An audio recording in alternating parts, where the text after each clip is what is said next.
আসসালামু আলাইকুম রহমতুল্লাহ। যারা সৌদি আরবের আমাদের বাংলাদেশি প্রবাসী ভাই বোন আছেন, বিশেষ করে যারা অবৈধ আছেন বা যারা ফ্রি ভিসা নিয়ে বাইরে যারা কাজ করেন, অবশ্যই সবাই সতর্ক হয়ে যাবেন। বিগত এক সপ্তাহে সৌদি আরবে প্রায় 22,072 জনকে গ্রেফতার করেছে। জি হ্যাঁ বন্ধুরা, এর ভিতরে ইতিমধ্যে 11,058 জনকে ইতিমধ্যে দেশে পাঠিয়ে দেওয়া হয়েছে। বন্ধুরা, সৌদির গেজেটে আজকে বিকালের দিকে একটি নিউজ প্রকাশিত করা হয়েছে, যেটাতে যা যা বলেছে, নিউজে যে কি বলেছে সেটা আমি আপনাদেরকে জানিয়ে দিচ্ছি।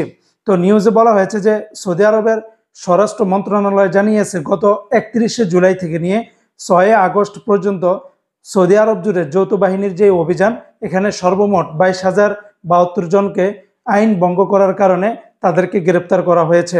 এর মধ্যে প্রায় 13,833 জন যারা যেই তাদের যেই এরিয়া বসবাস যে আইন রয়েছে সেটাকে অমান্য করার কারণে তাদেরকে গ্রেপ্তার করেছে, এবং 4,624 জনকে সীমান্ত নিরাপত্তা আইন লঙ্ঘন করার কারণে তাদেরকে গ্রেপ্তার করেছে। অর্থাৎ বর্ডারের তারা যে সীমান্ত লঙ্ঘন করেছে সেটার কারণে গ্রেপ্তার করেছে, এবং 3,615 জনকে শ্রম আইন লঙ্ঘন করার কারণে, অর্থাৎ এই যে যারা ফ্রি ভিসা আছে, যাদের ভিসা পতাকা নাই, যারা অবৈধ, যারা এক জায়গা থেকে আরেক জায়গায় অনুমতি ছাড়া কাজ করেন, এরকম শ্রম আইন লঙ্ঘন করার কারণে তাদেরকে গ্রেপ্তার করা হয়েছে।